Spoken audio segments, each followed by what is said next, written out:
really be playing all that much. Indeed. So we've got some commentary here over the top of this VOD. This is from some Quake practice today. We'll see how well I do in the tournament. There's definitely some really good players out there that have continued to play Quake and all of the time I've been away. So we'll see how my prospects go. But this was the last match of the stream, about a 2-hour stream. And it is on the LAMZU Maya as indicated in the thumbnail and the description.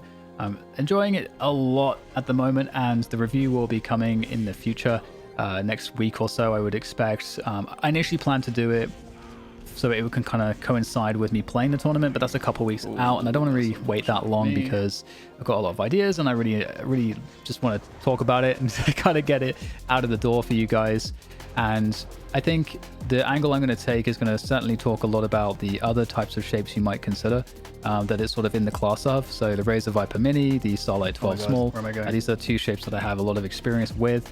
And I think the Maya is kind of the in-betweener between those two shapes.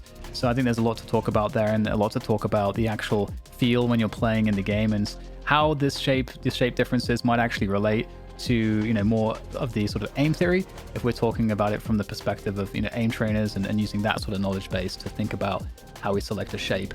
But with that said, you can definitely see that this mouse is very small, and, you know, being a really fast sense player, being very fingertip and wrist dominated with my claw grip, it's something that works out really well for me. And with the SkyPad 3.0 here as well, you get some really smooth tracking and smooth adjustments. It actually kind of sucks for the very precise aiming. So if you're you know, playing a tactical shooter which requires a lot of precision, it's challenging. Like, for example, on the Voltaic benchmarks, the static clicking, where you know, that precision is really key, is my weakest area with this sensitivity and with this pad, because, you know, it's so hard to control because you have very, very low friction and a fast sensitivity. So being very precise can be quite difficult, and when you're going for your flick and then micro correct, the micro correction, you can often suffer from like sliding around a little bit. Come on. However, this is actually, I think, a great combo for Quake, because in Quake, having the ability to make these very sort of micro kind of tracking adjustments and movements is really nice, because you're just everything is constantly in motion. So it's not really as much of a downside as I would say it would be in a tactical shooter, where I would probably think more about having a slower sensitivity, maybe a cloth pad, because a cloth pad is going to give you, you know, more stopping power, especially on those micro corrections, and that's going to be, I think, overall a more consistent and sort of easier experience.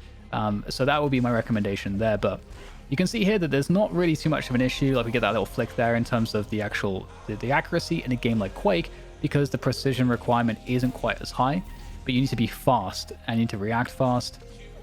That was definitely quite a precise shot. So not to say that it's not possible as well. We need to pay attention to the item types. One thing that's been interesting, you know, coming back to Quake and just like experiencing the aiming in this game, is how, of course, as you would imagine, how positionally based everything is.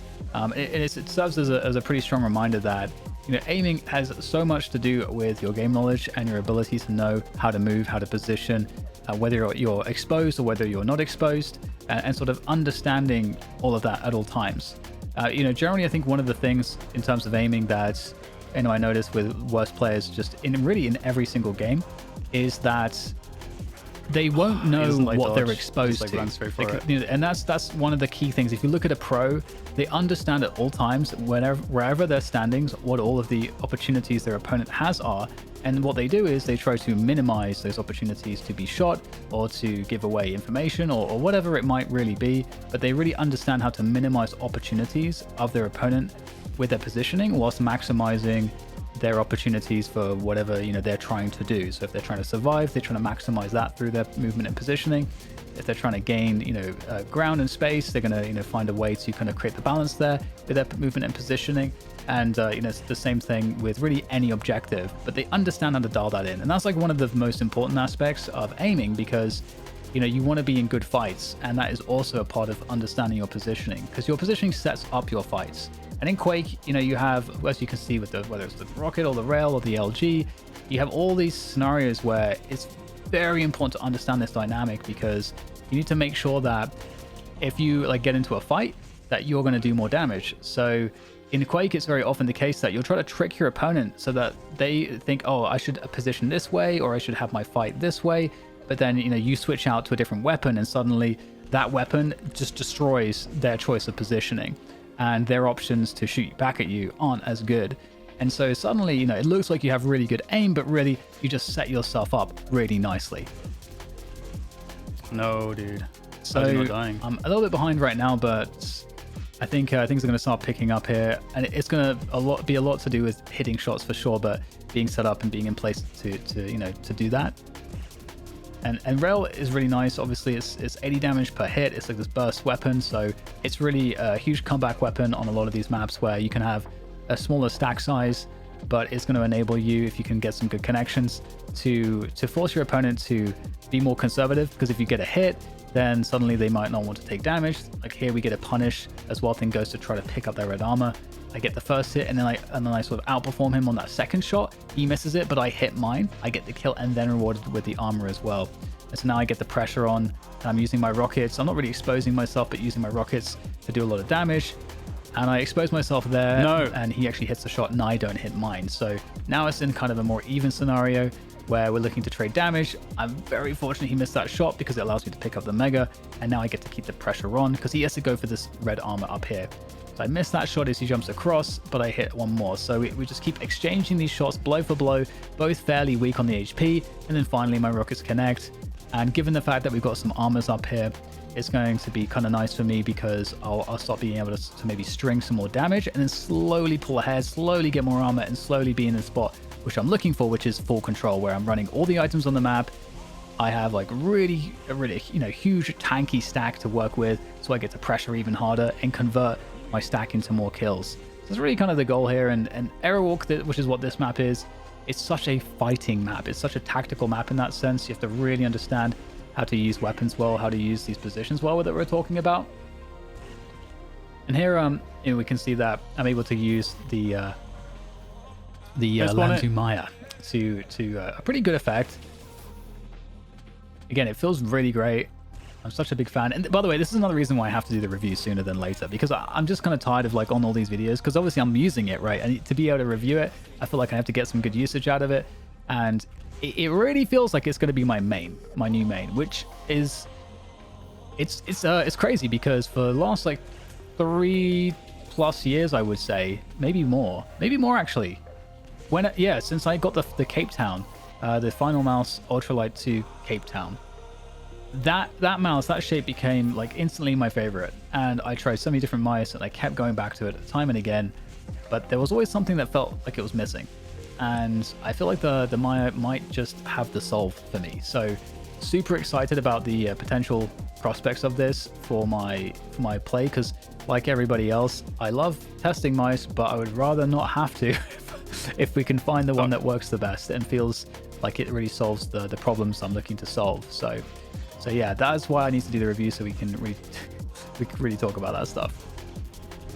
But yeah, we've got a Quake tournament coming up on the 6th, and we'll see. Nice little air rocket there. We'll see how well I do. It's three maps that I'm pretty familiar with: Aerowalk, DM6 or Campgrounds, Blood Run or ZTN. All quite different maps in terms of playstyle.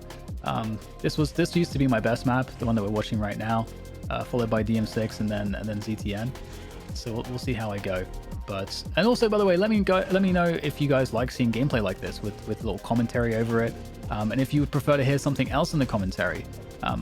Because there's lots of different ways to do the Quake commentary. You already have to pick and choose, because again, the action is so fast, depending on the map.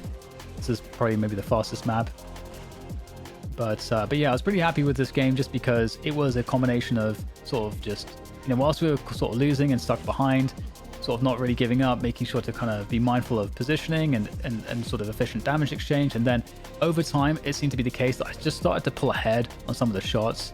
And that momentum on hitting those shots kind of started to then turn into, hey, I've got the advantage finally, and now I'm actually still hitting these shots.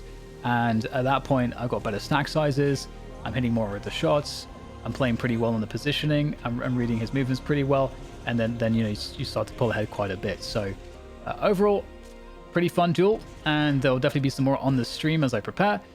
Thank you for watching. I'll catch you guys on the next one. Damn. Had to play pretty well to win that. Oh my goodness.